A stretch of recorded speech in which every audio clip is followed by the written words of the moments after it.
अच्छा. आणि असे जे म्हणतात ना त्यांचं थोबाड फोडलं पाहिजे. मी हेच तुम्हाला स्पष्टपणे सांगतो की त्याने असं आहे की एखाद्याची लायकी दाखवायची तर त्याच्याच लायकीला तुम्ही आलेला आहात हे तुम्ही एक मराठा लाख कुणबी आता म्हणायला पाहिजे त्यांनी. आता त्यांनी आता तशा पद्धतीने आंदोलनाचे स्लोगन नावाची संघटना 1925ला निर्माण झाली आणि ही जी संघटना आहे ती संघटना ही देशामध्ये समाज स्वास्थ्य बिघडवण्याचं काम करते. स्पष्टपणे आरोप जसा BJPवर आहे तसा काँग्रेसवरती आहे. कारण राम मंदिराचा पहिला दरवाजा श्रीयुत राजीव गांधीने उघडा केला आणि काँग्रेसच्या सगळ्या चुकांवरती आज BJP उभी आहे. असं मला की अशोकाला पर्याय यांनी राम उभा केला, बरोबर. कृष्णाला पर्याय यांनी कृष्ण उभा केला आणि हर्षवर्धनाला पर्याय यांनी हरिश्चंद्र उभा केलेला आहे. त्या अयोध्येच्या सर्वेक्षणात आणि संशोधनामध्ये हेच दिसलं की तिथे रामाचे कुठलेही अवशेष नाही आहेत. तर तिथे पालीचे शिलालेख सापडले आणि आपल्याला माहिती आहे की पाली भाषा कुठली कोणाची भाषा आहे आणि त्यामुळे बौद्ध अवशेष अतिशय धानंद खोट्या त्यांनी सिद्ध करून दाखवावं. मी शिक्षक म्हणून तुम्हाला सांगतो ज्यावेळेस कट ऑफ लिस्ट असते ना सरकारी क्षेत्रच राहिलं नाही. म्हणून मी जरांगे पाटलांना तुमच्या चॅनलच्या माध्यमातून आवाहन करतो की त्यांनी ह्याची मागणी केली पाहिजे की खाजगी क्षेत्रात पण आरक्षण सुरू करा. हे सर्व मराठ्यांना, सर्व ओबीसींना, सर्व शूद्र अतिशूद्रांना सांगा की तुमचं आरक्षण संविधानाने जरी दिलं असेल तरी त्याची लढाई एकांगीपणे बाबासाहेबांनी गोलमेज परिस्थिती. बुद्ध नाहीत पण बुद्धाचा विचार कायम आहे. आज अशोक नाही, अशोकचा विचार कायम आहे. आज बाबासाहेब नाहीत, बाबासाहेबांचा विचार कायम आहे. आणि हे हयात चाललं राहणार. आणि आता आम्ही ठरवलं आहे की घर घर आंबेडकर.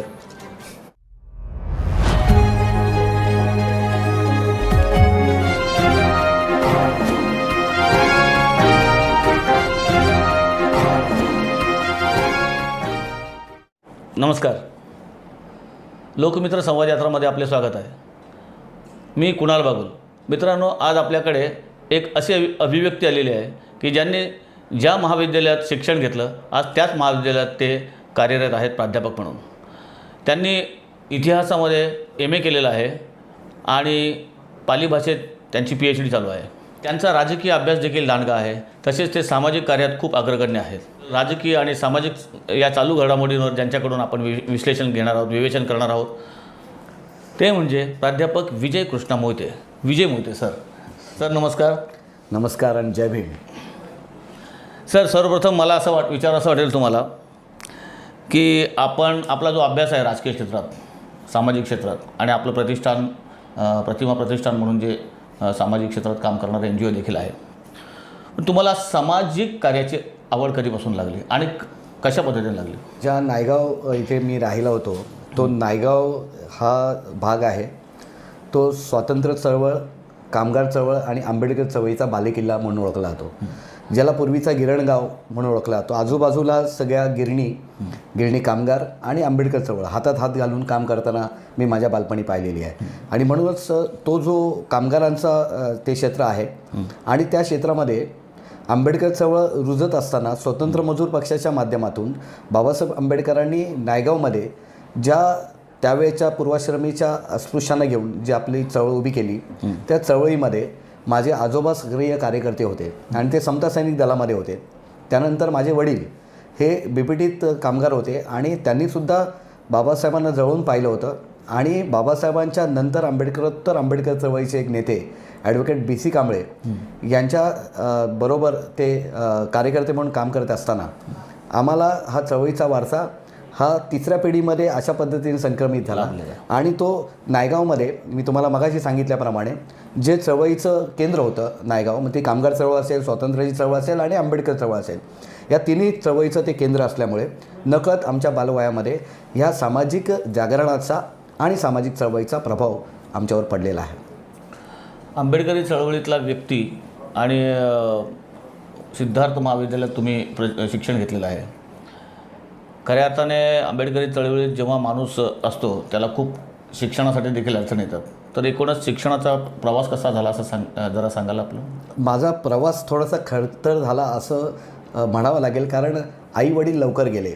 वडील जॉबलाच असताना गेले आणि आईला अस्थमाचा त्रास होता आणि तेही गेले. आणि 10वीच्या आसपास असतानाच माझे आई वडील गेल्यानंतर माझं पुढचं जे विद्यापीठीय किंवा कॉलेजचं शिक्षण आहे हे मी माझे क्लासेस घेत घेत मी माझं शिक्षण केलं. त्यामुळे थोडासा प्रवास खडतर झाला, पण ट्युशन क्लासेस घेतले. क्लासेस घेत.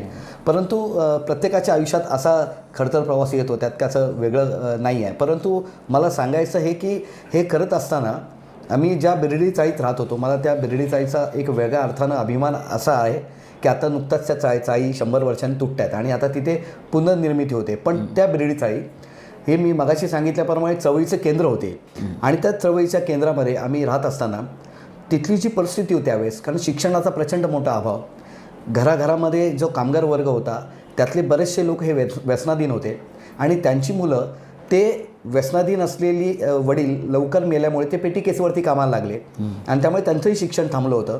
आणि अशा अवस्थेत त्यांना ते नोकरीला लागले आणि तेही व्यसनी झालेले मी पाहिले. म्हणजे माझ्याबरोबरची अनेक मुलं व्यसनात अडकलेली मला पाहिली. परंतु हे पाहत असताना मला हे जाणवलं की माझे आजोबा, माझे वडील, मी जो काय बाबासाहेबांच्या विचारांचा वारसा घेतलेला आहे, त्यावेळेस मला एक वेगळा छंद लागला. तो छंद असा की माझा चुलत भाऊ माझ्या बाजूला राहत होता. तो माझ्यापेक्षा वयाने 4-5 वर्षांनी मोठा होता. त्याला वाचनाची आवड होती. मग तो काय करायचा की मला 5वीपासून मला सोबत तो घेऊन मुंबई मराठी ग्रंथसंग्रहालयात जायचा. त्यामुळे 5वी ते 10वी आणि 10वी ते 15वी इतकं मी भन्नाट वाचलं आहे मुंबई मराठी ग्रंथसंग्रहालयात. मी त्याचा आभारी आहे त्या ग्रंथालयाचा की मला मोफत हे इतके वेगवेगळ्या वैविध्यपूर्ण साहित्य वाचायला मिळालं. मग ते आत्मकथन असतील, कविता संग्रह असतील, ऐतिहासिक चरित्र असतील किंवा त्या काळातल्या कादंबऱ्या असतील, इतक्या भन्नाट वाचलं आणि ते वाचल्यामुळे मला शिक्षण क्षेत्राकडे जाण्याची आवड निर्माण झाली. मुळात वाचनाची आवड ही निर्माण कशी झाली तुमच्यामध्ये? वाचनाची आवड निर्माण झाली त्याला कारण माझे मामा दिवंगत जी पवार हे बाबासाहेबांच्या पीपल एज्युकेशन सोसायटीमध्ये सुरुवातीला 51 पासून बॉय पिऊन होते आणि 51 ते 56 बाबासाहेबांचा त्यांना खूप जवळून त्यांना अनुभवता आलं. बाबासाहेबांची सेवा करण्याची त्यांना संधी मिळाली. ते माझ्या घरी राहत होते जवळ 36 वर्ष. तर त्यांनी मला वयाच्या 5वीला असताना मला त्यांनी बुद्ध आणि त्याचा धम्म मला पुस्तक त्यांनी भेट दिलं आणि ते 5वीपासून मी 10वीपर्यंत ते पुस्तक अतिशय श्रद्धेने रोज वाचत होतो. ते श्रद्धेने रोज वाचत असताना मला कळत तर अजिबात काही नव्हतं. कारण ती भाषा बाबासाहेबांची आणि ते भाषांतरित मराठी ते उच्च कोटीचं आहे. परंतु त्या संस्कारांचा फायदा असा झाला की मी 11वीला पाली घेतलं आणि 5वीपासून बुद्ध आणि धम्म आणि माझ्या चुलत भावामुळे मी ते ग्रंथालयात जात असल्यामुळे मला वाचनाची आवड तिथून मला सुरू झाली आणि त्यामुळे मला बाबासाहेब हळूहळू समजायला सुरुवात झाली. अच्छा, हे आपलं सामाजिक कामासाठी आपण ज्या प्रतिमा प्रतिष्ठान आहे, प्रथम असं विचारायचं असेल की प्रतिमा नाव का ठेवलं आणि प्रतिमा प्रतिष्ठान याचा उद्देश काय आहे? बघा, सामाजिक क्षेत्राची आवड पहिल्यापासून होती आणि माझं लग्न 2005ला झालं. 2005ला माझं लग्न झालं, तेही अशा कुटुंबाशी झालं की ज्यांना आंबेडकर चळवळीचा बॅकग्राऊंड होता. ते ठाण्याचे प्रसिद्ध समाज कार्यकर्ते आणि बाबासाहेबांच्या चळवळीत ज्यांनी आपलं अख्खं आयुष्य झोकून दिलं ते दिवंगत TS धोत्रे गुरुजी. ते धोत्रे गुरुजींच्या कुटुंबाशी माझा नातेसंबंध जोडल्यामुळे त्यांनाही चळवळीबद्दल आणि समाजसेवेच्या वेगळ्या अर्थानं आवड होती. तर माझं लग्न जमलं आणि त्याच वेळेस माझ्या सासूबाईंचं निधन झालं. माझ्या सासूबाईंचं नाव माहेरचं सरोज आणि इकडचं प्रतिमा. त्यामुळे त्यांच्या निधनानंतर आम्ही असं ठरवलं की आपण त्यांच्या नावाने काहीतरी एखादं सामाजिक काम सुरू करूया. आणि म्हणून मी, माझी पत्नी आणि आमचं धोत्र कुटुंब यांच्या मंथनातून एक विचार पुढे आला की आपण त्यांच्या नावाने एखादं प्रतिष्ठान स्थापन करून जनसेवा, त्याच्यामध्ये शिक्षण असेल, समाजसेवा असेल, पर्यावरण असेल आणि समाजाच्या समस्यांवरती आपल्याला काम करता येईल, या अर्थानं आम्ही 2008ला प्रतिमा प्रतिष्ठानचं फाउंडेशन केलं आणि 2010ला त्याचं रजिस्ट्रेशन मिळालं. तर त्या दृष्टीने आम्ही आता काम सुरू केलं आहे. लवकरच तुम्हाला ह्या प्रतिमा प्रतिष्ठानच्या नावाने पुढे तुम्हाला एखादं ग्रंथालय आणि त्या दृष्टीने आम्ही एखादं एज्युकेशन हब उभं करायला वांगणीमध्ये आपण जागा घेतलेली आहे. त्या दृष्टीने काम चालू आहे. एकदा ते सक्सेस झालं तर तुम्हाला ते दिसेलच. फार छान, फार छान. सर, तुमचा अभ्यास चांगला आहे सामाजिक आणि राजकीय परिस्थितीवर. ते मला विचारावं असं वाटेल तुम्हाला की सध्याची जी सामाजिक परिस्थिती आहे त्याच्याबद्दल काय भाष्य कराल तुम्ही? 2014पासून सामाजिक परिस्थिती ही त्या अर्थानं सामाजिक स्वास्थ्य बिघडत चाललं आहे असं माझं ठामपणे विधान आहे. आणि त्यात मी असा आरोप करेन की इथली काही फुटीरतावादी ज्या संघटना आहेत त्या संघटना हवी झालेल्या पाहायला मिळतात. मग ते लोकशाहीवरती असेल, संविधानावरती असेल, आणि त्यांनी धर्माला इतक्या मोठ्या प्रमाणात बढावा दिलेला आहे. आणि त्या ज्या संघटना होत्या, त्या संघटना हे स्वातंत्र्य लढ्यामध्ये ते उतरल्याच नाहीत, परंतु हे जे काय इथली मनुवादी व्यवस्था आहे त्या मनुवादी व्यवस्थेला कायम ठेवण्यासाठी या संघटना कार्यरत आहेत.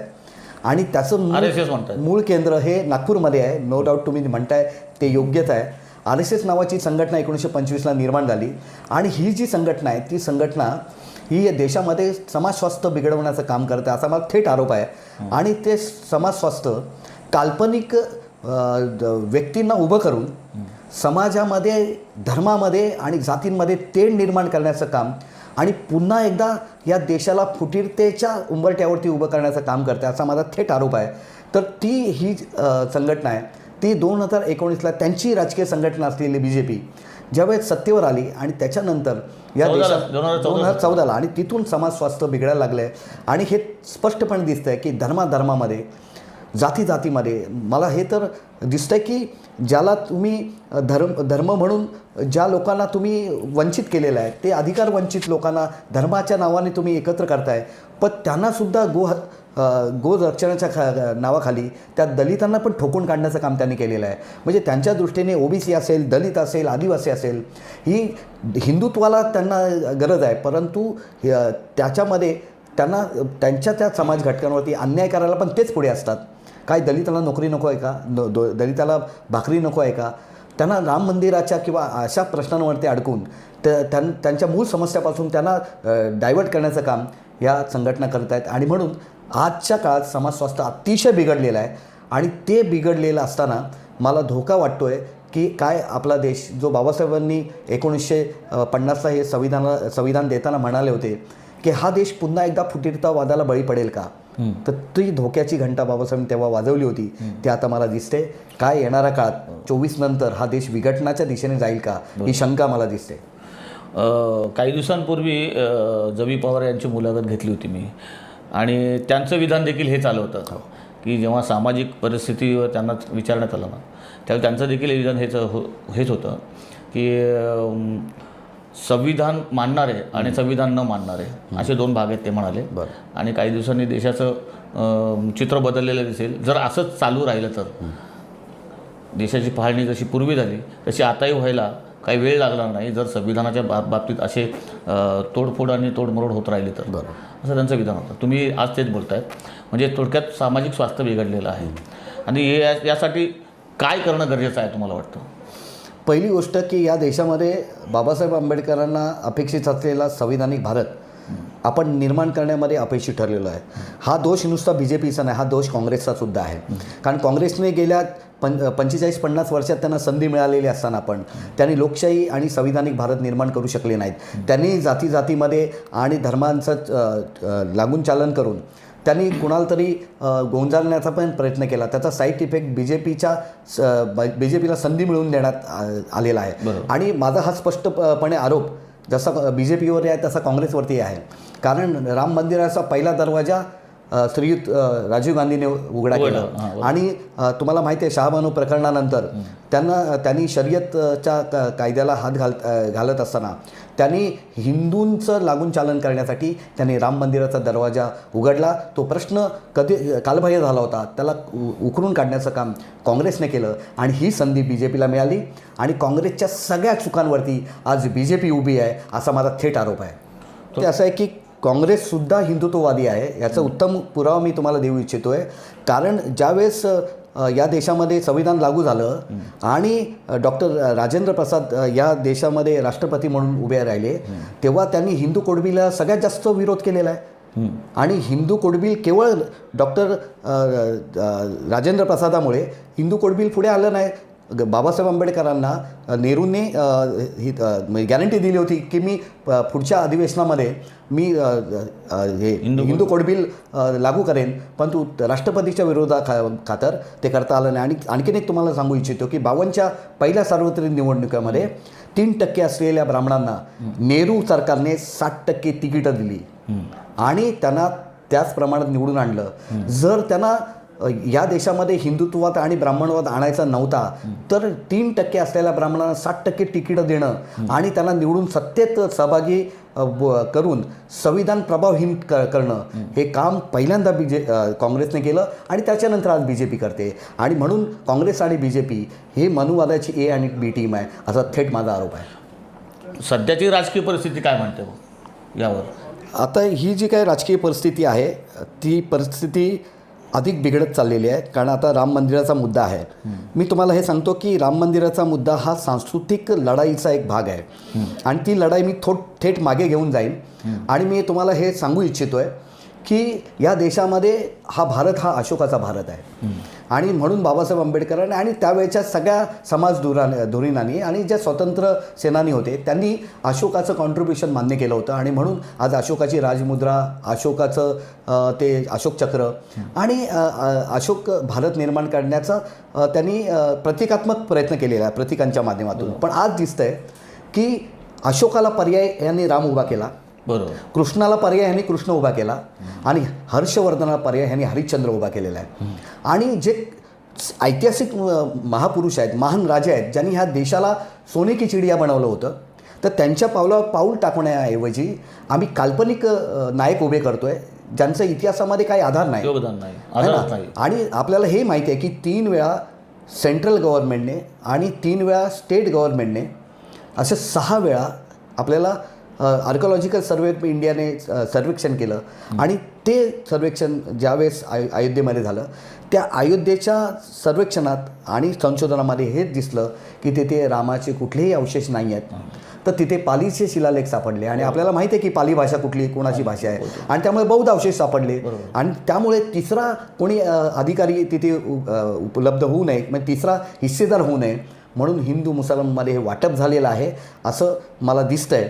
आणि म्हणून हे भयंकर आहे की तिथे आपण ऐतिहासिक महानायक आपल्यासमोर असताना काल्पनिक महानायक उभे करायचे आणि मूळ मुद्दा जो रोजगाराचा आहे, आरोग्याचा आहे आणि त्याच्याबरोबर ज्या जीवनावश्यक गरजा आहेत त्यांचं आणि शिक्षण आहे याचा मूळ मुद्दा बाजूला ठेवून ते त्या मुद्द्याला रामाचा मुद्दा रोटीपेक्षा मोठा करून धार्मिक मुद्दा करून मंदिरं बांधण्यात. म्हणजे बाबासाहेबांचा मुद्दा मी सांगतो की बाबासाहेब म्हणतात की स्कूल खोला, म्हणजे रांग ही शाळेकडे जाण्याऐवजी, शाळा कॉलेजमध्ये जाण्याऐवजी जर मंदिरात गेली तर ह्या देश अधःपतनाकडे चालला आहे असं वाटत नाही आहे का तुम्हाला? अगदी बरोबर.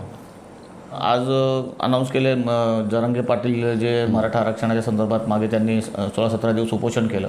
त्यानंतर ते उपोषण केल्यानंतर ते विरोधी पक्षातले नेते आणि सत्ताधारी नेते देखील त्यांना भेटायला गेले होते. म्हणजे अशा पद्धतीने कुणीही आजपर्यंत उपोषण करताना किंवा कुणीही आंदोलन करताना सत्ताधारी पण मुख्यमंत्री पण जात आहेत, शरद पवारांसारखा मोठा देशातला नेता जातो आहे, असं कधी झालं नाही. पण ह्यावेळी झालं आहे. ठीक आहे, असो, त्यांना मराठ्यांना आरक्षण मिळावं, विरोध कोणीच केलेला नाही आहे, सगळ्यांना ते मान्य आहे त्यांना मिळावं. परंतु काही त्याच्यात संविधानिक अटी असतात, संविधानिक प्रश्न असतात काही, तर त्या दृष्टीने त्यांनी चाललं पाहिजे असं सगळ्यांचंच म्हणणं आहे. आणि हे जे काही चाललं आहे त्याच्यावर काय तुम्हाला भाष्य कराल तुम्ही? पहिल्यांदा आपण आरक्षणाचा मुद्दा नीट समजून घेतला पाहिजे आणि तुमच्या चॅनेलच्या माध्यमातून ते भारतीय समाजापर्यंत हे थेट पोचलं पाहिजे की या देशामध्ये संविधानिकदृष्ट्या 3 लोकांना आरक्षण आहे. त्यातलं पहिलं आहे अनुसूचित जाती, दुसरा आहे अनुसूचित जमाती आणि तिसरा आहे नागरिकांचा मागासवर्ग. हे 3 आहेत. पण जातीचं आरक्षण दोघांना आहे, अनुसूचित जाती, अनुसूचित जमाती. आणि वर्ग हा तिसरा आहे ज्याला मागासवर्ग म्हणून ओळखला जातो. पण हा आहे जातींचा बंच. कुठल्याही एका जातीला आरक्षण देता येत नाही, हे आधी आपण भारतीयांना समजून सांगितलं पाहिजे. मग ती जात किती मोठी असली तरी जातीला आरक्षण आहे, जातीच्या बंचला आरक्षण. मोठी म्हणजे जातीची संख्या, ती संख्येला आरक्षण आहे. आणि दुसरी गोष्ट की सामाजिक आणि शैक्षणिक मागासलेल्या लोकांना आरक्षण आहे, आर्थिक नाही. आता प्रश्न असा आहे की मराठे हे जरी शूद्र वर्णात आले तरी मराठे संविधानिक काळामध्ये स्वतःला सधन समजत होते. नाही, जरी शूद्र वर्गात आले म्हणजे येत होते का ते शूद्र होते? हो, म्हणून तर शिवाजी महाराजांचा राज्याभिषेक महाराष्ट्रामध्ये नाकारला गेला. म्हणजे मूळचे कुणबी आहे मराठे. आता ते कोण आहेत ते आता येणाऱ्या याच्यात तुम्हाला दिसेलच. मग हे तर एक मराठा लाख मराठा काय मग? मग ते एक मराठा लाख कुणबी आता म्हणायला पाहिजे त्यांनी. आता त्यांनी आता तशा पद्धतीने आंदोलनाचे स्लोगन बदलावे लागतील. पण मला तुम्हाला हे सांगायचं आहे की जर त्यावेळेस ओबीसी म्हणून 1935ला जेव्हा गॅझेट बनलं जातींचं, त्या जातींमध्ये मराठा नावाची नोंद नाही. आणि मी राज्यशास्त्राचा विद्यार्थी म्हणून आम्हाला राज्यशास्त्रामध्ये एक व्याख्या होती की मराठा कोण आणि कुणबी कोण. तर ती एक स्पष्टपणे अशी व्याख्या होती की कुणबी माजला की त्याचा मराठा होतो आणि मराठा लाजला की त्याचा कुणबी होतो. अशी व्याख्या राज्यशास्त्रामध्ये आहे. तर आता माजणं ही प्रक्रिया कुठली आहे आणि लाजणं ही प्रक्रिया कुठली आहे ही आता मराठ्यांनी नीट समजून घेतली पाहिजे. की ज्यावेळेस आरक्षण मिळत होतं 1950ला तेव्हा ते घ्यायला तयार नव्हते आणि आता आरक्षण मिळणार नाही अशा व्यवस्थेला आलेलं असताना ते आरक्षण मागतात. ह्याची कारणं काय आहेत ते आपण नीट समजून घेतली पाहिजे आणि ते जरांगे पाटलांना पण सांगितले पाहिजे की आज काय वेळ आली. तर एक काळी जमिनी हे उपजीविकेचं साधन होतं, पण आज जमिनीचं वाटप होत घेत नांगर फिरणार नाही एवढ्याशा जमिनी आता राहिलेल्या आहेत. ह्याचं उत्तर बाबासाहेब 1918 साली small holding in India and their remedies नावाचं पुस्तक, भारतातल्या छोट्या छोट्या शेती आणि त्याचे उपाय, या पुस्तकात 1918ला बाबासाहेबांनी सांगून ठेवलं आहे की जर हे उपाय जर तुम्ही वेळेत केले नाहीत आणि सामूहिक शेती तुम्ही केली नाही तर येणाऱ्या काळात शेतकऱ्यांचं उत्पन्न घटेल आणि शेतकरी आत्महत्या करतील. हे 100 वर्षापूर्वी बाबासाहेबांनी सांगून ठेवलं आहे. साधारणतः 1918 साली त्यांनी small holding in India and their remedies नावाचं पुस्तक लिहिलं आहे आणि त्याच्यात ह्या मराठ्यांच्या प्रश्नाला तिथे बाबासाहेबांनी 1918ला वाचा फोडले की आजचा शेतकरी ज्या शेतीवरती उड्या मारतोय ती हळूहळू कमी होत जाणार आहे आणि नांगर फिरवायला जागा मिळणार नाही. त्यावेळेस शेतकऱ्यांना आत्महत्या कराव्या लागतील. हे बाबासाहेबांनी ते विधान केलं 100 वर्षांनी. आजही अर्थशास्त्र म्हणून बाबासाहेब यशस्वी झाले. दुर्दैवानं असं म्हणावं लागतं की बाबासाहेब यशस्वी व्हायला नाही पाहिजे होते, पण बाबासाहेबांनी दिलेला इशारा आजही तो सत्य आहे. आमचा शेतकरी भाऊ आत्महत्या करतोय. मला वाटतंय की आज त्याला काहीतरी हेल्पची गरज आहे, त्याला आधाराची गरज आहे, पण तो आधार तो आरक्षणाच्या माध्यमातून मागतोय. पण मला सांगायला फार वाईट वाटतं यासाठी, कारण आरक्षण हे फक्त सरकारी क्षेत्रात आहे आणि BJPचं सरकार हे हळूहळू सरकारी नोकऱ्या कमी करत जाते आणि ह्या नोकऱ्या जेव्हा संपुष्टात येतात तेव्हा ते नेमके आरक्षण मागतायत. आज नोकऱ्याच नाही आहेत आणि तुम्ही आरक्षण मागताय. हे त्यांना समजून सांगण्याची गरज आहे. मग तुम्ही शैक्षणिक क्षेत्रात सुद्धा त्यांचं म्हणणं आहे ना, ते शैक्षणिक क्षेत्रात विद्यार्थी शिक्षण घेतल्यानंतर नोकऱ्या लागणार आहेत ना. अच्छा, आरक्षण नुसतं शिक्षणात नाही आहे, नोकऱ्यात आहे. बरं, ते म्हणतात की राजकीय आरक्षण नको आहे आम्हाला, पण आरक्षण हे 3 त्यांचे बरेच काही प्रश्न आहेत. ते म्हणतात की त्यांच्या भाषणामध्ये, जरांगेंच्या भाषणामध्ये मागे ते बोलले आमच्या 40%च्या विद्यार्थ्याला, आमचा 80%चा विद्यार्थी असतो, दुसरा 40%चा विद्यार्थी असतो. फसवा आहे, अतिशय धांदल खोटं आहे. त्यांनी सिद्ध करून दाखवावं. मी शिक्षक म्हणून तुम्हाला सांगतो, ज्यावेळेस कट ऑफ लिस्ट असते ना तर 19-20चा फरक असतो. अच्छा, आणि असे जे म्हणतात ना त्यांचं थोबाड फोडलं पाहिजे. मी हे तुम्हाला स्पष्टपणे सांगतोय की त्यांनी अशी पुरावे द्यावेत. अच्छा, मागे त्यांनी एक त्या संदर्भात एक वाक्य केलं होतं बघा की त्यांची लायकी नाही, त्यांच्या हाताखाली आमच्या लोकांना कामं करावी लागतात. या वाक्याकडे कसं बघता तुम्ही? त्यानंतर त्यांनी सारवासारव सुद्धा केली नाही. मीडियावाल्यांनी बराच बाहेर गदारोळ माजला. त्यांनी काही सारवासारव केली नाही किंवा काही दिलगिरी व्यक्त केली नाही किंवा माफी मागितली नाही, मला त्याबद्दल माफ करा वगैरे असं काही नाही. फक्त एवढंच की अनावधानाने गेला असेल किंवा असं सारवासारव केली, बाकी काही नाही. म्हणजे त्यांच्या मनालाही ते असं वाटत नाही की मी कुठेतरी चुकलो आहे. बरोबर नाही, अजून ते विधान त्यांनी मागे पण नाही घेतलेलं आहे. मागे नाही घेतलं. हां, मग आमचं हे म्हणणं आहे की एखाद्याची लायकी दाखवायची तर त्याच्याच लायकीला तुम्ही आलेला आहात हे तुम्ही विसरू नका. अच्छा, मागे नाही घेतलं, त्यांच्या लायकीला तुम्ही आलेला. मीडियावर बोलले अनावधानाने काही चुकलं, काही बोलून गेलं असेल अनावधानाने असं. आधी तुम्ही ऊंचा बनव अभियानमध्ये सामील झालात, आता तुम्ही नीचा बनव अभियानमध्ये आलेलात. आरक्षण मागताय म्हणजे ज्यांची लायकी नाही त्यांच्या हाताखाली काम करताय ना, तर त्यांच्या लेवलला तुम्ही आता आलेलात. म्हणजे आपणही आपली लायकी ओळखली पाहिजे. पण त्याच्यावर एक आहे की प्रकाश आंबेडकर साहेबांनी त्यांना निर्वाळा दिला आणि शांत बसण्यास सांगितलं. नाही, बाळासाहेबांनी ते थेटपणे सांगितलंय की कुणाची लायकी काढताय है ना. ते हेच स्पष्टपणे आहे की जे लायकी काढतात त्यांनी आपली लायकी पण ओळखली पाहिजे ना. आपण आज मागतोय, बरोबर, तुम्ही देणारे होतात, ते मागणारे झालात. म्हणजे निर्वाळा कुठे आलेलात? तुम्ही देणारे होतात एकेकाळी, आता तुम्ही मागणारे बनलात. म्हणजे तुम्ही कुठे आता लायकीला आलेलात? ही आपली लायकी तपासली पाहिजे. बरोबर. तसंच काही बघा आता त्यांची पूर्वी मराठवाड्याची मागणी होती की फक्त मराठवाड्यापुरतं होतं की मराठवाड्याच्या सगळ्या मराठ्यांना पूर्वी म्हणून प्रमाणपत्र मिळावे आणि त्यांना ओबीसीमध्ये घ्यावे. ती मागणी तर रास्तच होती, कारण की ज्यावेळेस मराठवाडा निजामाकडनं आला, निजामाकडून इकडे आला त्यावेळी जसं इतर राज्यांमध्ये जसं किंवा तेलंगणामध्ये म्हणा किंवा आणखी इतर राज्यामध्ये आहे, कर्नाटकामध्ये म्हणा, मराठ्यांना आरक्षण आहे तसं इथेही मिळालं पाहिजे, संविधानात सुद्धा आहे ते प्रावधान. परंतु तसंच झालं नाही. त्यांचं म्हणणं आहे की तेव्हापासून ते आत्तापर्यंत तसं झालं नाही. ते रास्त आहे. परंतु त्यानंतर त्यांनी महाराष्ट्रातले सरसकट मराठ्यांना कुणबी म्हणून प्रमाणपत्र, हे शक्य आहे का? तुम्हाला काय वाटतं? शक्य आहे ना. माझं हे म्हणणं काय आहे की आरक्षण हे जो स्लॅब आलेला आहे 50%चा, तो स्लॅब आता ओपन केला पाहिजे, कारण साऊथमध्ये तो ओपन झालेला आहे. साऊथच्या अनेक राज्यांमध्ये आज 65% 70%पर्यंत आरक्षण दिलेलं आहे की सरसकट मराठ्यांना शासक जाती आहेत, शासनकर्ते आहेत, ते हे करू शकतात. पण आज तुम्हाला हे माहिती आहे की 52% ओबीसी आहे. आता जनगणना व्हायला पाहिजे, नेमकी मराठ्यांची संख्या किती आहे, ओबीसीची संख्या कुठे आहे, क्लिअर कट होऊन जाईल. कारण आपला नाराज आहे आंबेडकर चळवळीचा, जिनकी जितनी संख्या भारी उतनी उनकी भागीदारी.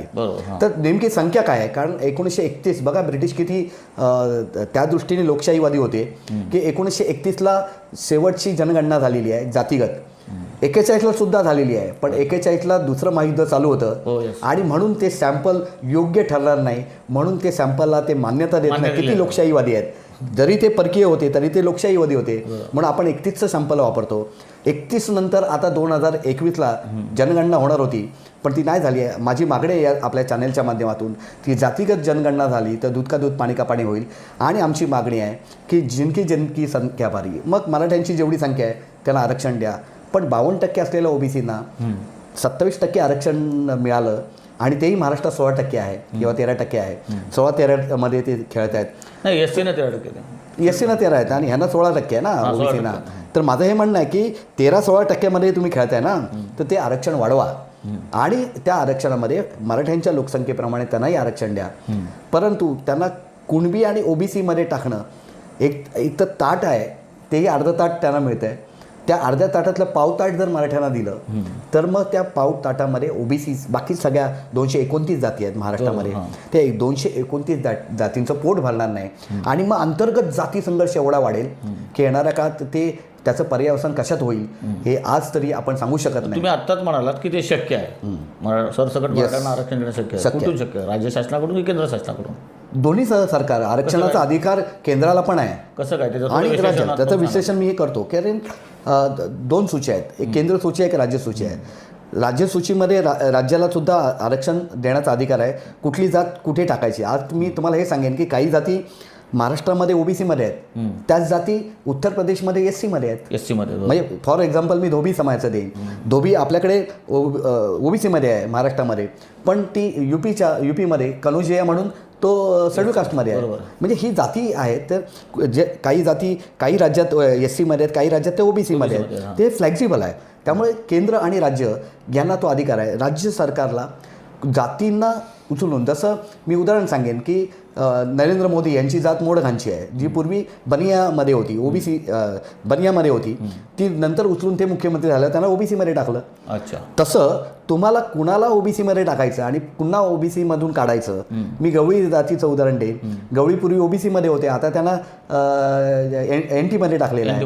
हां, तर मग हे अशा पद्धतीने तुम्हाला जाती वाढवता येतील, जाती टाकता येतील. पण कशावर काढून टाकता येतं का? नेमकं काय संविधानामध्ये तसा निकष आहे ना. एखाद्या जातीची अवनती झाली आणि त्या सामाजिक आणि शैक्षणिकदृष्ट्या मागासलेल्या सिद्ध झाल्यात, काही सॅम्पल आहेत त्याची, काही उदाहरणं आहेत, तर त्या सॅम्पलमध्ये जर त्या बसल्या, त्यांनी जो निकष लावलेला आहे त्या निकषामध्ये बसल्या, तर त्यांना ओबीसीमध्ये टाकता येईल.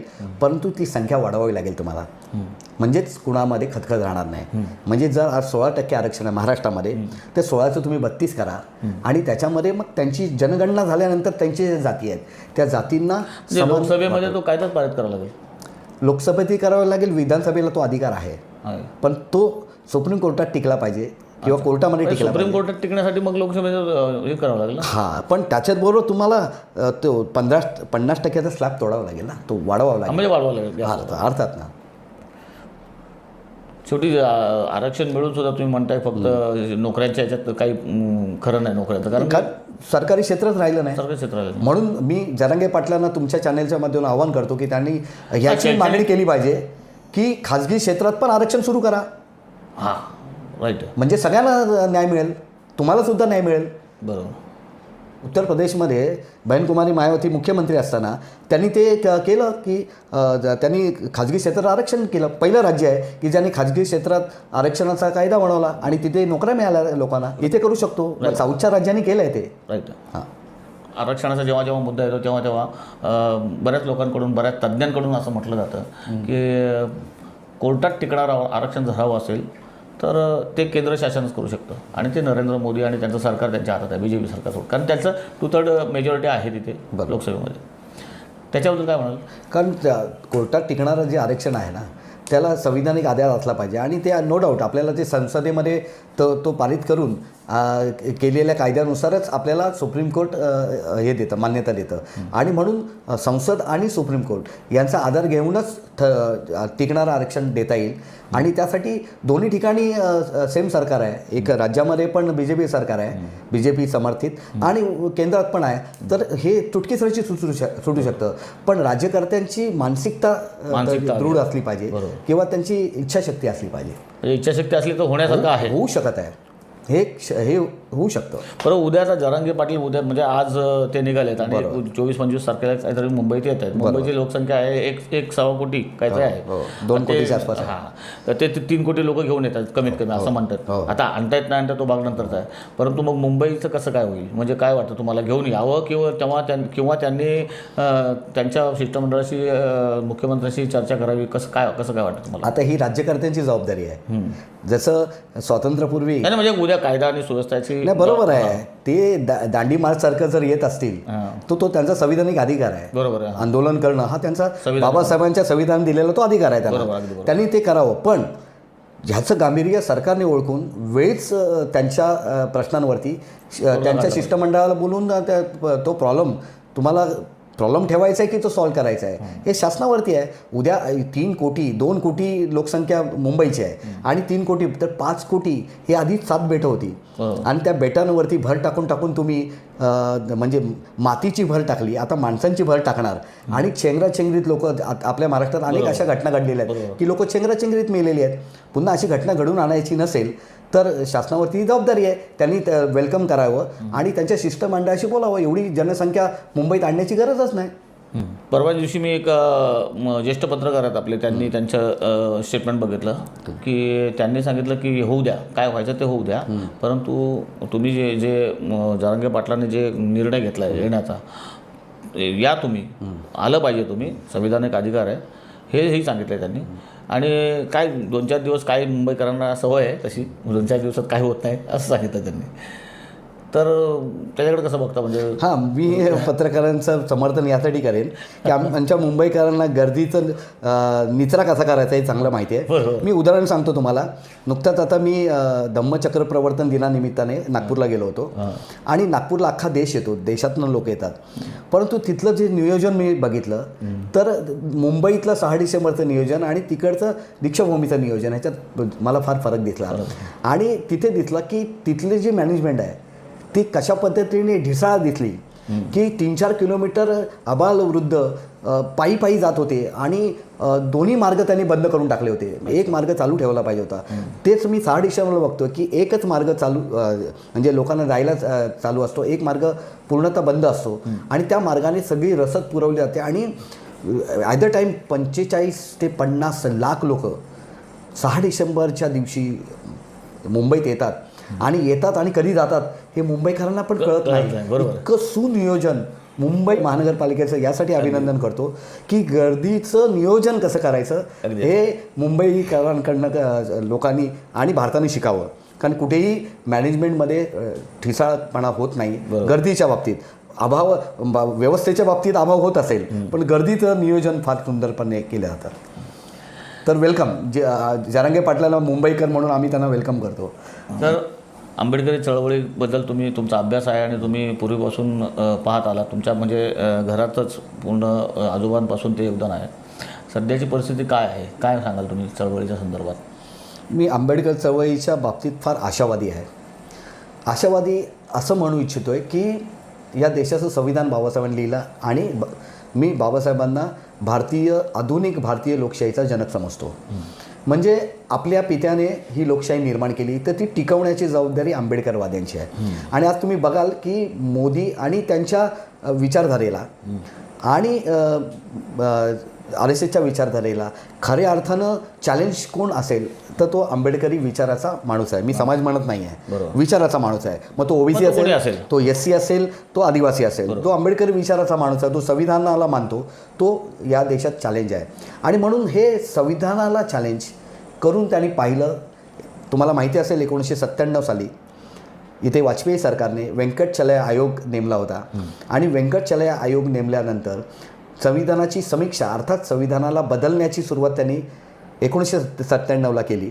त्यावेळेस पूर्ण देशामध्ये ज्या पद्धतीने विरोध झाला आणि SC ST OBC संविधानाच्या पाठी उभे राहिले, त्यावेळेस सुदर्शन नावाचे त्यांचे संघचालक होते.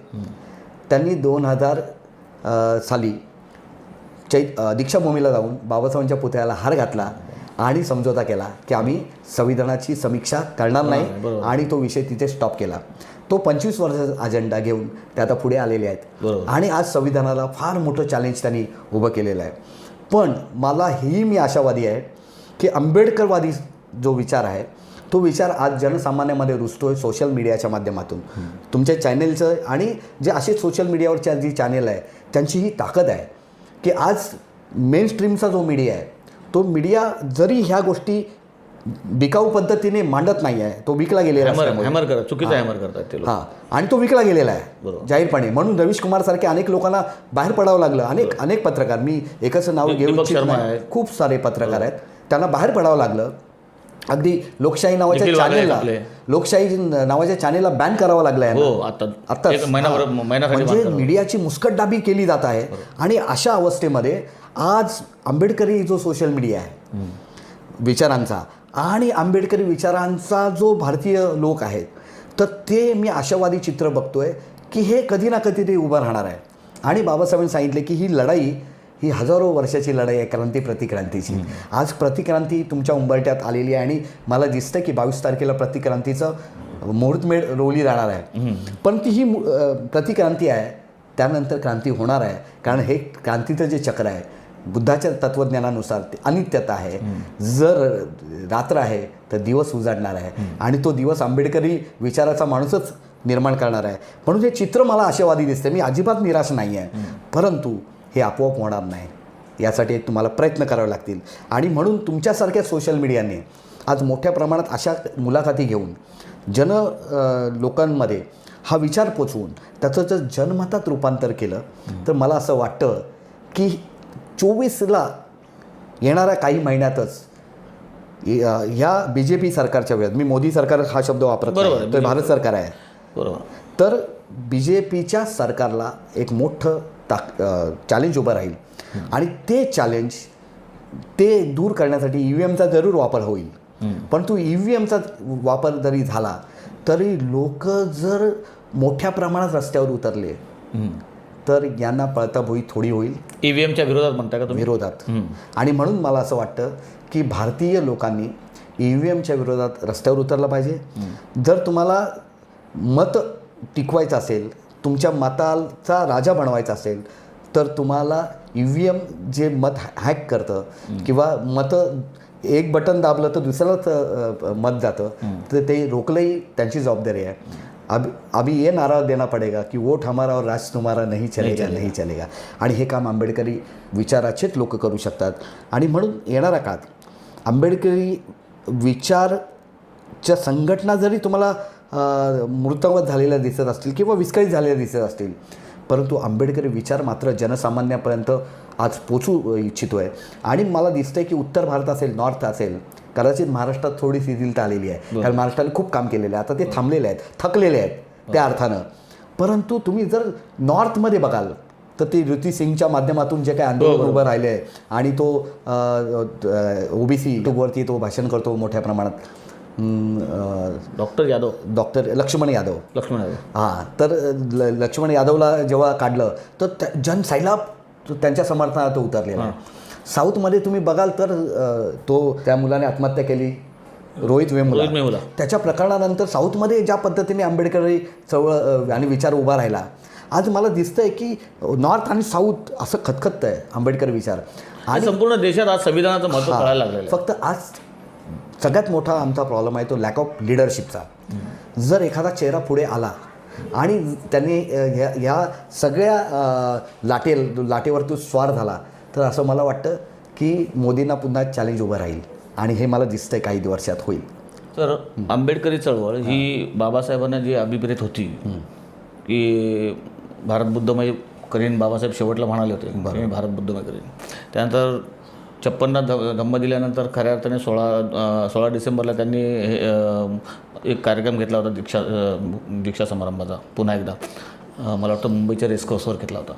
परंतु दुर्दैव 6 डिसेंबरलाच त्यांचं महापरिनिर्वाण झालं. त्यावेळी त्यांनी जो त्या संकल्प होता त्यांचा की मी भारत बौद्धमय करीन, आणि त्यांनी म्हटलं पण होतं की इथून पुढचं माझं आयुष्य सगळं मी बुद्ध धर्माकरता व्यतीत करणार आहे म्हणून. पण तसं घडलं नाही. त्यासाठी काय करायला पाहिजे असं वाटतं तुम्हाला आता? ते घडावं यासाठी काय करायला पाहिजे? बघा, बाबासाहेबांच्या विचारांचा आपण म्हणजे त्या दिशेने आपण विचार केला तर आपल्याला बाबासाहेबांची चळवळ ही 5 अंगांनी जाणारी चळवळ होती. तुम्ही जे अंग म्हणताय ते राजकीय आणि धार्मिक अंगाने म्हणताय, पण बाबासाहेबांचं एक सांस्कृतिक अंग पण होतं, शैक्षणिक अंग आहे आणि सामाजिक अंग आहे. या अर्थानं जर आपण आंबेडकर चळवळ समग्र परिप्रेक्षात जर आंबेडकर चळवळ बघितली तर बाबासाहेबांनी चा विचार हा 1916 ते 56 या 40 वर्षाचा जो प्रदीर्घ बाबासाहेबांचा लढा आहे तो टप्प्याटप्प्याने आपण जर विचार केला तर बाबासाहेब आंबेडकरांची चळवळ याला मेन स्ट्रीमची चळवळ मी समजतो. मी असं का म्हणतोय तर गांधीजींचा आणि काँग्रेसची लढाई ही ब्रिटिशांच्या विरोधातली लढाई होती. बरोबर. जे ब्रिटिश 150 वर्षाच्या गुलामगिरीसाठी लढत होते. बरोबर. पण तो बाबासाहेब आंबेडकर या देशातला 90% जो समाज आहे, जो SC ST OBC ज्याला शूद्र अतिशूद्र महात्मा ज्योतिराव फुल्यांनी आणि समग्र स्त्रिया यांची लढाई एकटे बाबासाहेब आंबेडकर लढत होते 1916 पासून. म्हणून बाबासाहेबांची लढाई ह्याला मी मेन स्ट्रीमची लढाई समजतो. ती मेन स्ट्रीमची लढाई काय तर ती मानवमुक्तीची लढाई होती. गांधीजींची लढाई ही देश स्वातंत्र्याची लढाई होती किंवा काँग्रेसची लढाई देश स्वातंत्र्याची लढाई होती. पण तो बाबासाहेब आंबेडकरांची लढाई ही मानवमुक्तीची लढाई होती. ही मानवमुक्तीची लढाई 16ला सुरू झाली. 27ला बाबासाहेब आंबेडकर महाराष्ट्र सत्याग्रह 2 वेळा करतात आणि मनुस्मृतीचं दहन करतात. मनुस्मृतीचं दहन हे यासाठी आहे की इथल्या शूद्र अतिशूद्र आणि समग्र स्त्रिया यांच्या विरोधातले कायदे ज्या मनुस्मृतीमध्ये होते ती मनुस्मृती एकट्या बाबासाहेबांनी जाळली, गांधीजींनी जाळलेली नाही. गांधीजी त्या अर्थानं मनुवादी व्यवस्थेचे समर्थक होते. नंतर मी तुम्हाला सांगायला मला अभिमान वाटतो यासाठी की 30, 31, 32ला ज्या गोलमेज परिषद झाल्या त्या संविधान निर्माण करण्यासाठी होत्या. म्हणजे देशाचं स्वातंत्र्य अंतिम टप्प्यात आलेलं असताना ज्या ठिकाणी संविधान बनणार आहे त्या ठिकाणी नेमके काँग्रेस ॲबसेंट आहे आणि तिथे बाबासाहेब 3 गोलमेज परिषद जातात आणि आपल्या बुद्धीच्या सामर्थ्याने आपलं रक्त घाम आटवतायत आणि देशाची लोकशाही कशी असावी, देशाचे कायदे कसे असावेत आणि या देशाची यंत्रणा कशी बनली पाहिजे जी सामान्य भारतीयांना न्याय देईल याची सगळी रूपरेषा बाबासाहेब त्या गोलमेज परिषदेत घालतात. आपण हे सर्व मराठ्यांना, सर्व OBCंना, सर्व शूद्र अतिशूद्रांना सांगा की तुमचं आरक्षण संविधानाने जरी दिलं असेल तरी त्याची लढाई एकांगीपणे बाबासाहेबांनी गोलमेज परिषदेत लढली होती. आणि म्हणून गोलमेज परिषदेचे 3 रिपोर्ट भारतीयांसमोर ठेवण्याची आवश्यकता आहे. मी तुमच्या मूळ मुद्द्यावरती येत असताना हा प्रवास का सांगू इच्छितोय कारण 1935ला भारताचा दुसरा कायदा बनला. पहिला 1919 first India act, second India act 1935 आणि त्याच्यावरती भारतीय संविधान बनलं. हे भारतीय संविधान बनत असताना बाबासाहेब आंबेडकर 1942ला व्हाईसरॉयच्या मंत्रिमंडळात मंत्री बनले आणि ते बाब तुमच्या चॅनलच्या माध्यमातून लोकांना कळू देत कारण हे मंत्रिमंडळ हे 15 लोकांचं मंत्रिमंडळ होतं. व्हाईसरॉय म्हणजे आत्ताचा जसा राष्ट्रपती आहे तसा व्हाईसरॉय होता आणि त्या मंत्रिमंडळात 15 मंत्र्यांपैकी बाबासाहेब एक मंत्री होते. पण सगळ्यात जास्त खाती बाबासाहेबांकडे होती. जवळ 10च्या आसपास खाती बाबासाहेबांकडे होती आणि ही खाती असताना बाबासाहेबांनी या व्यवस्थेचा बुद्धाच्या मानवतेने कसा सूड घेतला बघा. बाबासाहेबांच्या तत्कालीन समाजाला या देशाने पाणी नाकारलं म्हणून महाराष्ट्र सत्याग्रह करावा लागला. पण बाबासाहेबांनी स्वातंत्र्याच्या आधी 1942 ते 45 या देशातली 15 मोठी धरणं, त्यातलं पहिलं धरण दामोदर व्हॅली प्रकल्प, भाकरा आणि नांगल नद्यांवरती, हिराकूड प्रकल्प आणि सोन नदी प्रकल्प, हे 3 मोठे प्रकल्प बांधून बाबासाहेबांनी अख्ख्या भारतीयांना पाणी पाजलं. ज्यांनी बाबासाहेबांच्या समाजाला पाणी नाकारलं त्या भारताला पाणी पाजण्याचं काम बाबासाहेबांनी केलं. असा मानवतावादी सूड दुसरा कोण घेऊ शकतो? आणि म्हणून हा मानवतावादाचा प्रवास बाबासाहेबांचा, या देशातले धरणं बाबासाहेबांनी बांधली, या देशाचे राष्ट्रीय महामार्ग बाबासाहेबांच्या काळात बांधले, या देशातली विमानतळं बाबासाहेबांच्या काळात झाली. मग या देशाला राष्ट्र स्वतंत्र होण्यासाठी ज्यांनी लढाई लढली, पण देश स्वतंत्र झाल्यानंतर या देशाला राष्ट्र बनवण्याचं काम एकट्या बाबासाहेबांच्या कार्यकर्तृत्वामुळे झालेलं आहे. मग बाबासाहेब मंत्री असताना केलेली कामं, बाबासाहेबांचं संविधान निर्मितीचं काम, बाबासाहेबांचं हिंदू कोड बिलाचं काम आणि मायनॉरिटीला दिलेले हक्क अधिकार, असा एक तरी समाज घटक दाखवा की ज्याच्यावरती बाबासाहेबांचे उपकार नाहीत. मग बाबासाहेब बुद्धाकडे का वळले? काय कारण होतं? तर बाबासाहेबांनी ह्या इतिहासाचा अभ्यास करता त्यांना हे जाणवलं की ज्या काळात बुद्ध काळ होता आणि 1700 वर्ष भारतात बौद्धमय भारत होता, म्हणजे बिंबिसार राजापासून ते 12व्या शतकातल्या गौंड राजांपर्यंत आपण हा सगळा प्रवास बघाल तर 1700 वर्ष भारतामध्ये मुसलमानांची आक्रमण होण्याआधी भारत बौद्धमय होता. या देशामध्ये 30पेक्षा जास्त विद्यापीठं भारतामध्ये होती. लोकांना फक्त नालंदा आणि तक्षशिला माहिती आहे, पण नालंदा, तक्षशिला, विक्रमशिला, वल्लभी, उदंतपुरी एका दमात घेता येणार नाही अशी संपूर्ण भारताच्या परिपेक्षात ही सगळी विद्यापीठं होती. आणि जगभरातून लोक, अगदी फायान, निऑनशॉन, इत्सिंग, अल्बरुनी, कितीतरी लोक भारतात शिकायला आले, इन्क्लुडिंग येशू ख्रिस्त तक्षशिलीमध्ये आले होते. याचे तिबेटियन ग्रंथामध्ये पुरावे आहेत त्याचे. आणि म्हणून आपल्याला हे सगळं पाहायला मिळतं की बुद्ध आणि बौद्धमय भारत आणि देश हे एज्युकेशन हब होता.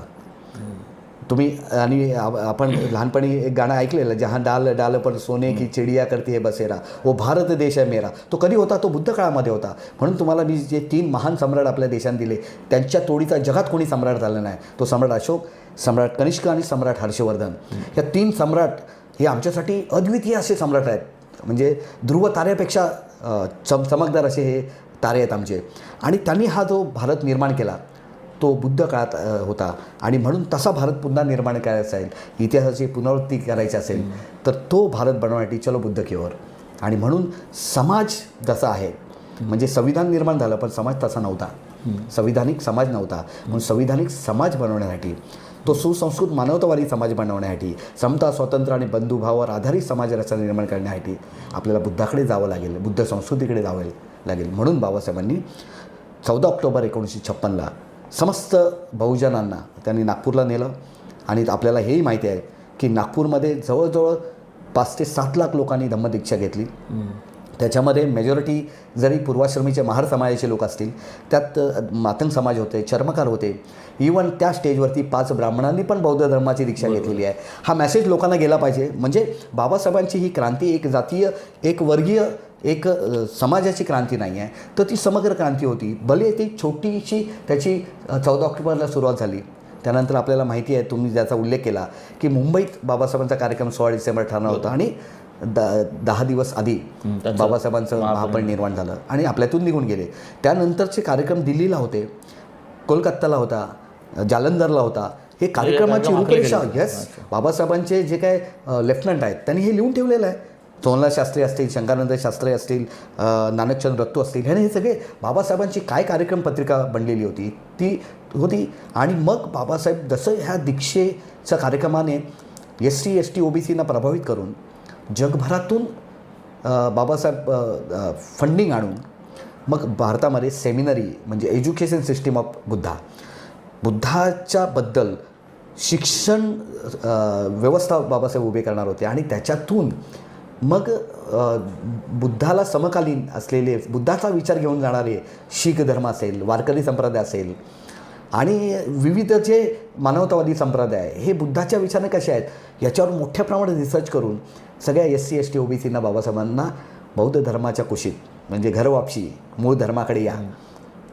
आणि म्हणून OBC म्हणजे कोण, तर ओरिजिनल बुद्धिस्ट कास्ट क्लास असं म्हणता येईल. तर त्या OBCना पण आणण्याचं काम कालेलकर आयोगाच्या नंतर बाबासाहेब करू इच्छित होते की तेही बौद्ध धर्माकडे येतील आणि हे भारत बौद्धमय होणं शक्य होईल. परंतु बाबासाहेबांचं महात्मा निर्माणानंतर हे काम थांबलं. परंतु मला हे चित्र दिसतं आहे की आता लोक वाचत आहेत, इतिहास समजून घेत आहेत आणि आपली मूळ ओळख ते करून घेत आहेत आणि आपण पूर्वाश्रमीचे बौद्ध आहोत हे त्यांना कळतं आहे. आणि मला हेही कळतं आहे की आज पाकिस्तानमध्ये काश्मीरमध्ये जे बुद्धाचे अवशेष सापडत आहेत त्या मूर्त्या ते मुस्लिम असून पण जतन करत आहेत. कारण आजचा जो मुसलमान आहे त्याला हे माहिती आहे की त्याचे पूर्वज हे बौद्ध होते. बरोबर. ते हिंदूतून मुसलमान झालेले नाहीत, तर ते बौद्धातून मुसलमान झालेले आहेत. मी आता तुमच्या चॅनलच्या माध्यमातून हे सांगू इच्छितो की मथुरा ही कृष्णाची आहे म्हणून ओळखली जाते. मग कृष्णाची एकतरी मूर्ती मिळायला पाहिजे ना. बरोबर. 5,000 बुद्धांच्या मूर्त्या सापडल्या मथुरेत. मग अयोध्येत रामलल्लाचं काहीतरी अवशेष सापडला पाहिजे होते, तर मग बुद्धाचे अवशेष का सापडतात? आता हे मातीत बुद्ध पेरलेला आहे. मग तर एवढ्या मोठ्या प्रमाणात मंदिर तर बांधलेलंच आहे, एवढ्या मोठ्या प्रमाणात त्याचं इव्हेंट चालू आहे, त्याच्याबद्दल काय सांगाल? आता तो इव्हेंट आहे, कारण निवडणुका डोळ्यासमोर आल्या आणि 20% पण काम झालेलं नाही मंदिराचं, तरी ते मंदिराचं उद्घाटन करतात. सगळ्या शंकराचार्यांनी विरोध केलेला आहे त्याला. शंकराचार्य स्पष्टपणे म्हणतात की धर्मशास्त्राप्रमाणे पूर्ण मंदिर आणि कळस चढल्यानंतर प्राणप्रतिष्ठापना होते मूर्तीची.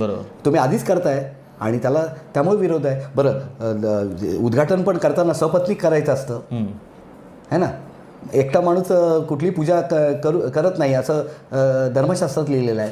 म्हणजे इथे व्यक्ती पूजेला जास्त महत्त्व आलेलं आहे, डेफिनेट आलेलं आहे. आणि हा देश त्याचा धोका सांगितला आहे. एक्झॅक्ट. आणि हा देश पुतीन आणि जिनपिंगच्या मार्गाने चालला आहे असं मला दिसतं. बाबासाहेब हे म्हणाले की एखादा व्यक्ती किती महान असू देत, तर त्याच्याजवळ जर तुम्ही तुमचं स्वातंत्र्य त्याच्या पायाजवळ टाकता, तेव्हा तो देश हा अधपतनाकडच्या दिशेने जातो आणि तो रसातळाला जाईल. आणि म्हणून किती व्यक्ती महान असेल तर त्याची महानता त्याचा रिस्पेक्ट करण्या इतपत ठेवा, पण तू आपलं स्वातंत्र्य त्याच्यासमोर गहाण ठेवू नका.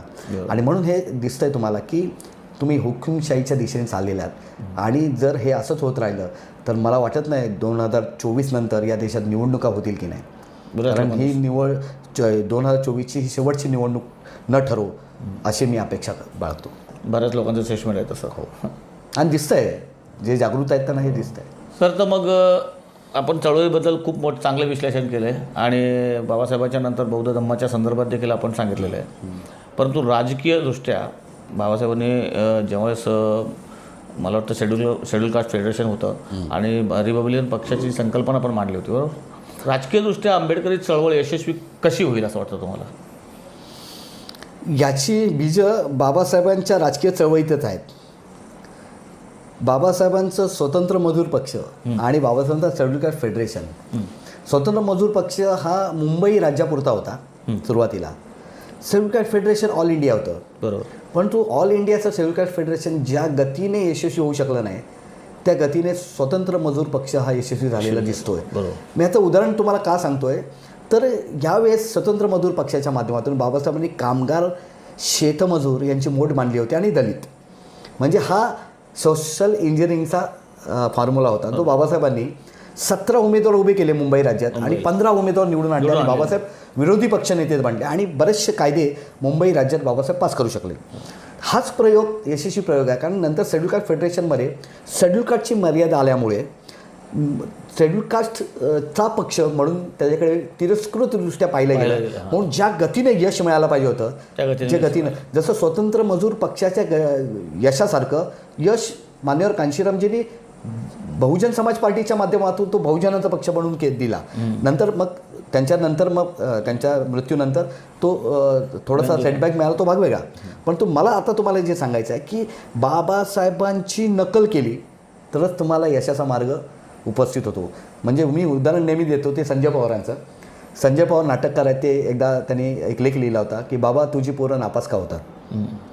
तर त्या प्रश्नाचं उत्तर बाबासाहेबांच्या अभ्यासात आहे. बाबा तुझी पोरं नापास का होतात, कारण ती अभ्यास करत नाहीत, है ना. कारण परीक्षेचा अभ्यास नाही केला तर नापास होणार. बाबासाहेब पास झाले, त्याची पोरं का नापास होतात त्यांची, त्याला कारण असं आहे की बाबासाहेबांनी ज्या गतीने सोशल इंजिनिअरिंग केली, आज आमचा पक्ष एक राज्य आणि एक जातीच्या पुढे गेला नाही. म्हणजे ज्या संकल्पना रिपब्लिकन पक्षाची बाबासाहेबांनी ऐकली होती आणि तो मूळ पत्र मी वाचलेली आहेत, ती लोहियाला लिहिलेले पत्र. आचार्य अत्रेंनी लिहिलेले पत्र म्हणजे समाजवादी आणि रिपब्लिकन यांची मोठ बांधून बाबासाहेब समग्र लोकशाहीला आणि काँग्रेसला पर्याय देणार होते. तो रिपब्लिकन पक्ष एक जातीय एक राज्यीय बनला आणि स्वतःच्या पायावर त्यांनी शेख चिल्लीसारखी कुऱ्हाड बांधून घेतली.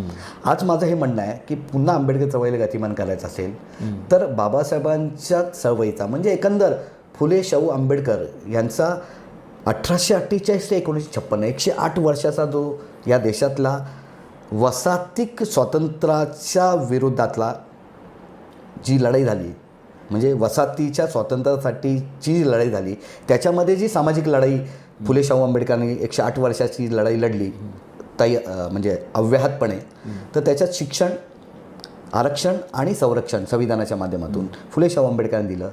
तर इथला SC ST OBC आणि समग्र स्त्रिया हे लाभार्थी कोणाचे आहेत तर फुले शाहू आंबेडकरांच्या चळवळीचे. आणि म्हणून हा जो दायरा आहे 90% लोकांचा त्यांना जर येणाऱ्या काळात आपण प्रशिक्षित केलं, जनमत त्यांचं आंबेडकर विचारांनी फुले शाहू आंबेडकर विचारांनी जर जनमत तयार केलं तर हे जनमत मतात कन्वर्ट होतं आणि मग त्यांचा राजा बनतो. आणि मग ते तुम्हाला प्रसिद्ध उदाहरण माहिती आहे म्हणजे राजकीयदृष्ट्या तसं व्हायला हवं. हां, तर ते एक उदाहरण देऊन एकच मिनिटात फक्त मी माझं ते थांबवतो. ते असं की जसं स्टॅलिनच्या निधनानंतर बाबासाहेब दुःख आलं 1953 तर पत्रकारांनी विचारलं की तुम्ही दुःखी दिसताय का दुःखी आहे. तर ते म्हणाले की रशिया भारताच्या पाचपट आहे, जर त्या रशियाचा राष्ट्राध्यक्ष एक चांभाराचा मुलगा होऊ शकतो, माझ्या देशात हे कधी होणार. बरोबर. तर मला हे एक शेतकऱ्याचा पोरगा, एक चांभाराचा पोरगा, एक दलिताचा पोरगा, एक आदिवासीचा पोरगा या देशाचा प्राईम मिनिस्टर झाला पाहिजे हे स्वप्न जे मार्टिन लुथर ज्युनियरने 1964 पाहिलं. I have a dream. एक व्हाईट हाऊसमध्ये एक काळा माणूस कधी जाणार आणि ते ओबामाच्या माध्यमातून ते सिद्ध झालं. एक काळा व्हाईट हाऊसमध्ये एक काळा व्हाईट हाऊसमध्ये गेला.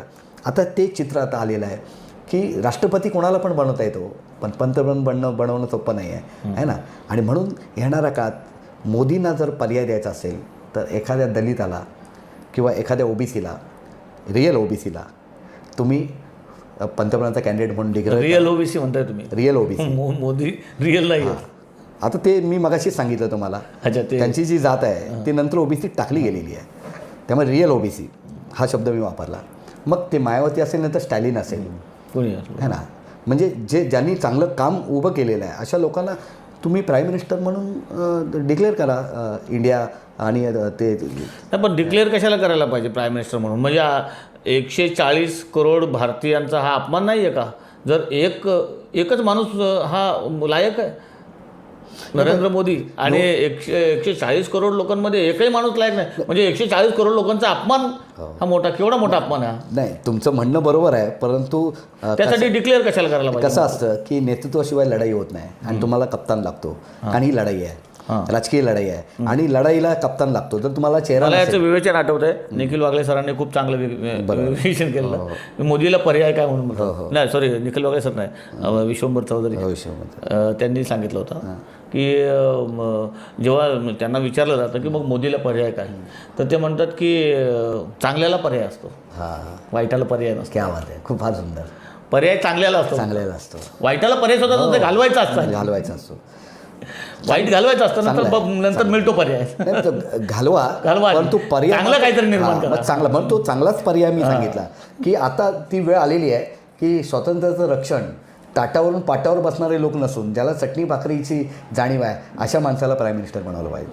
सर समाजाच्या उन्नतीसाठी बाबासाहेबांनी मागाशी तुम्ही बोललात की बाबासाहेब म्हणजे मी जे विचारत होतो राजकीय आणि सामाजिक हे दोनच अंग विचारत होतो, परंतु आपण मागाशी बोललात की सांस्कृतिक आहे शैक्षणिक आहे. तसं बघायला गेलं तर बाबासाहेबांनी समता सैनिक दलासाठी समाजाच्या संरक्षणासाठी खूप मोठं एक प्रोटेक्शनसाठी त्यांनी फळीपणा उभं केली होती.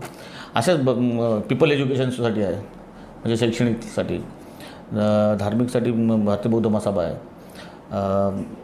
आताच आपला विषय झाला की शेड्यूल कास्ट फेडरेशनचं रिपब्लिकन पक्ष त्यांनी संकल्पना होती. परंतु आज आपण बघतो या सगळ्या गोष्टींकडे जर का आपण बारकाने पाहिलं तर सगळ्यांचेच विभाजन झालेलं आहे. त्याच्यात सगळ्यांमध्ये गटतट निर्माण झालेले आहे. काय करावं लागेल या सगळ्यांना पुन्हा एकदा व्यवस्थित कार्यरत किंवा कसं बघता याच्याकडे तुम्ही. चांगला प्रश्न आहे हा, आवडला मला प्रश्न. कारण बाबासाहेबांनी त्या अर्थानं आपली सुरुवात केली ते 1924ला. 20 जुलै 1924ला बाबासाहेबांनी बहिष्कृत हितकारिणी सभेची स्थापना केली. ही संघटना सामाजिक होती आणि शैक्षणिक होती आणि तिच्या जर तुम्ही कार्यकर्त्यांची जर यादी पाहिली तर सेटेलवाल्ड, टिस्टा सेटेलवाल्डचे आजोबा, तिथून महाराष्ट्राचे म्हणजे मुंबई राज्याचे पहिले मुख्यमंत्री बाळासाहेब खेर, बाळासाहेब खेर, तर हे सगळे सदस्य आहेत आणि त्यांची जी कमिटी बघितली तर सर्व जाती धर्माचे लोक तुम्हाला त्याच्यात दिसतात. म्हणजे बाबासाहेबांचं विजन तुम्ही बघाल तर हे सर्वसमावेशक आहे आणि त्या सर्व समाजाला मग बाबासाहेबांनी जे काही संघटना बनवल्या, मग त्या संघटना तुम्हाला जसं बहिष्कृत हितकारिणी सभा आहे, नंतर समाज समता संघ आहे, ज्याचे कार्यकर्ते हे बाळासाहेब ठाकरेंचे वडील केशव सीताराम ठाकरे, रावबहादूर सिके बोले इतकंच नव्हे तर टिळकांची दोन्ही मुलं हे टिळकवादी असण्यापेक्षा ते आंबेडकरवादी होते. आणि मला सांगायला अतिशय खेद वाटतो की आंबेडकरी चळवळीसाठी पहिलं बलिदान जर कोणी दिलं असेल तर ते श्रीधर पंत टिळक या टिळकांच्या मुलांनी बाबासाहेबांच्या चळवळीसाठी पहिलं बलिदान दिलं. हे अनेक लोकांना माहिती नाही. म्हणून रामचंद्र पंत टिळक आणि श्रीधर पंत टिळक हे दोन्ही टिळकांची मुलं हे आंबेडकरवादी होते. याला कारण आहे समाज समता संघ. तर ह्या बाबासाहेबांच्या ज्या संघटना आहेत, समाज समता संघ असेल, त्याच्यानंतर त्यांनी काढलेली वर्तमानपत्र, आता 31 तारखेला मुकनायकाचा तो दिवस आहे, तर आपण आपल्यासाठी तो पत्रकार दिवस आहे म्हणून पत्रकार म्हणून तुम्हाला मी त्याची आठवण करून देऊ इच्छितो. तर मुकनायक आहे, त्याच्यानंतर बहिष्कृत भारत आहे, जनता आहे, समता आहे, प्रबुद्ध भारत आहे, तर हे सगळी वर्तमानपत्र. तर बाबासाहेबांची मुवमेंट ही डायनॅमिक मुवमेंट आहे. तुम्ही विशिष्ट संघटनेला चिटकून राहा असं मला अजिबात म्हणायचं नाही. आज बाबासाहेब असते तर काय असते बघा, त्यांनी आपल्या संघटनेची नावं बदलली काळानुसार. जसं असं म्हणतात की युद्धाला निघालं तर शस्त्र बोथट झालं की ते बाजूला ठेवायचं, नवीन शस्त्र घ्यायचं. शिवाजी महाराज आयुष्यभर एकाच तलवारीने नाही लढले, ज्याला तुम्ही भवानी तलवार म्हणा, आणखी जगदंबा तलवार म्हणा, काही म्हणा, बरोबर. तर शस्त्र बोथट झालं की नवीन शस्त्र घ्यायचं, हे युद्धतंत्र आहे. तर बाबासाहेबांनी संघटनांची नावं बदलली, संघटनांच्या कार्यपद्धती बदलल्या, वर्तमानपत्रांची नावं बदलली. आज बाबासाहेब असते तर बाबासाहेबांच्या संघटना काय असत्या, तर काळानुसार बदललं पाहिजे. कारण बाबासाहेबांच्या संघटनात एका संघटनेत 3-3, 4-4 गट निर्माण झालेले आहेत आणि ते 3-3, 4-4 गट आपापसात लढण्यामध्ये आपली एनर्जी वाया घालवतात. त्यापेक्षा ती एनर्जी आपापसात लढण्यामध्ये वाया घालवण्यापेक्षा ज्या शत्रूशी तुम्हाला बाबासाहेबांनी संघर्ष करायला सांगितला आहे, तो संघर्ष शत्रूशी होण्यासाठी आपल्याला बाबासाहेबांच्या विचारांचं नवं संघटन आणि नवं नेतृत्व आपण बनवलं पाहिजे. कारण मी नव्याचे आज घेणारा माणूस आहे. नाविन्यपूर्ण बाबासाहेबांच्या विचारांचा पाया असलेला पण नवं संघटन, नवं नेतृत्व याची मी आशा करणार आहे. कारण मी शिक्षक आहे. शिक्षकाचं एकच विद्यार्थ्याला तो शिकवत असत नाही, तर अनेक पिढ्यांना तो शिकवतो. तर मला ज्या समोर येणाऱ्या ज्या अनंत पिढ्या आहेत, माझं काम काय, मी आंबेडकरवादी आहे, तर हा आंबेडकरवाद माझ्याकडून मी दुसऱ्यामध्ये संक्रमित करणं, यासाठी आम्ही बुद्धिस्ट रिसर्च सेंटरची स्थापना केलेली आहे. आम्ही ह्या बुद्धिस्ट रिसर्च सेंटरच्या माध्यमातून येणाऱ्या काळात बाबासाहेबांनी जो आम्हाला संदेश दिलेला आहे की समाजाचे विश्वासू मार्गदर्शक बना, ही आमची टॅगलाईन आहे. समाजाचे विश्वासू मार्गदर्शक बना.